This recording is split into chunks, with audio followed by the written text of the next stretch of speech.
আসসালামু আলাইকুম রহমতুল্লাহি ওবারাকাতু। আলহামদুলিল্লাহ, আলহামদুলিল্লাহি রব্বিল আলামিন।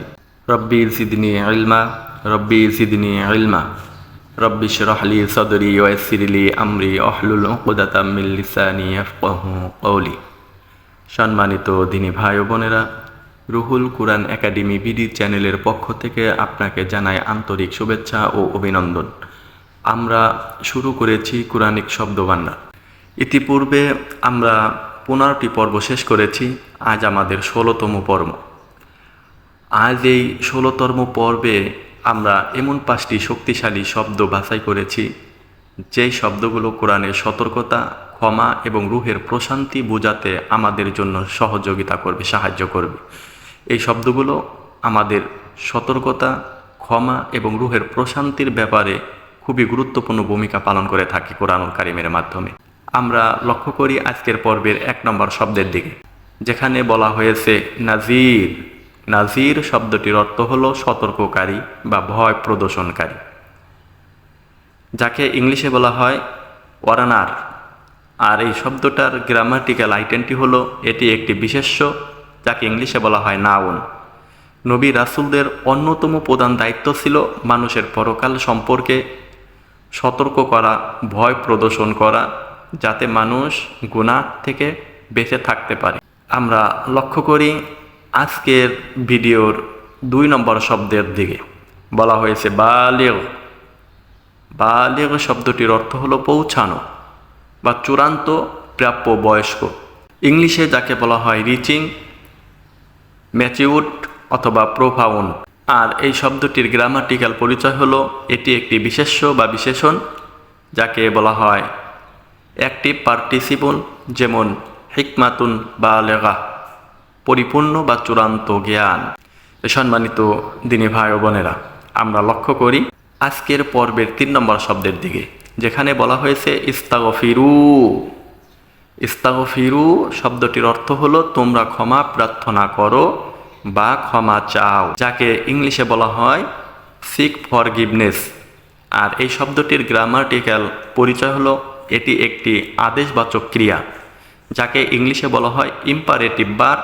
আর এই শব্দটি হলো প্লুরাল শব্দ, যাকে বাংলায় বলা হয় বহুবচন, আর আরবিতে যাকে বলা হয় জমা। কোরআনে আল্লাহ বারবার তার কাছে ক্ষমা চাওয়ার জন্য এই শব্দটি ব্যবহার করেছেন। তো সম্মানিত দিনী ভাই ও বোনেরা, আমরা লক্ষ্য করি আজকের শব্দের 4 নম্বর শব্দের দিকে, যেখানে বলা হয়েছে মুতমাইন্না। মুতমাইন্না শব্দটির অর্থ কি?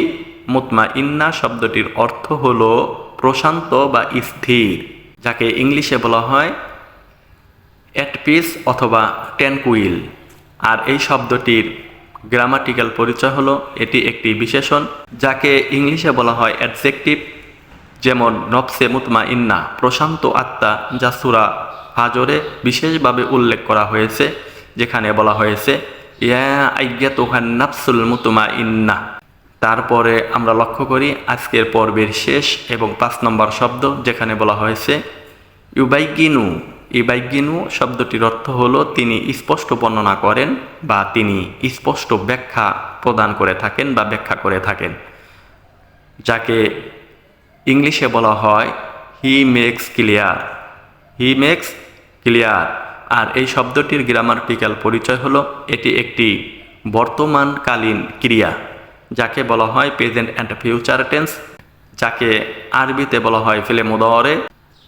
আল্লাহ যখন তার বিধানগুলো মানুষের কাছে স্পষ্টভাবে তুলে ধরেন, তখন এই শব্দটি ব্যবহৃত হয়। তো সম্মানিত দিনী ভাই ও বোনেরা, আজকের এই 5টি শব্দ আমরা একটি টেবিলের মধ্যে রাখার চেষ্টা করেছি, যাতে আমরা খুব সহজে এই শব্দগুলো মুখস্থ করতে বা আয়ত্ত করতে পারি। তা আজকের ভিডিওটি আপনার কাছে কেমন লাগলো, কোন অংশটুকু ভালো লাগলো, কোন অংশটুকু খারাপ লাগলো, দয়া করে কমেন্টে জানাবেন। আর ভিডিও সম্পর্কে যদি কোনো মতামত থেকে থাকে, তাহলে সেটিও দয়া করে কমেন্টে জানাবেন। আর আপনি যদি আমাদের চ্যানেলে নতুন হয়ে থাকেন, তাহলে রিকোয়েস্ট করব আমাদের চ্যানেলটি সাবস্ক্রাইব করে আমাদের সঙ্গে থাকার জন্য। অনেকেই সাবস্ক্রাইব করছেন, অনেকেই সুন্দর সুন্দর কমেন্ট করছেন, খুবই ভালো লাগছে আপনাদের এই কমেন্ট পড়ে। দোয়া করি আল্লাহ আমাদের সকলকেই হেফাজত করুক, আল্লাহ আমাদের সকলকে হেদায়েত দান করুক। আমরা সকলেই যেন এই কোরআনটা বুঝতে পারি আর সেই অনুযায়ী নিজের জীবনটাকে গড়তে পারি এবং অন্যকে শিক্ষা প্রদান করতে পারি। এই তৌফিক আল্লাহর কাছে চেয়ে আজকের মতো এখানেই বিদায় নিচ্ছি। আসসালামু আলাইকুম ওয়া রাহমাতুল্লাহি ওয়া বারাকাতুহু।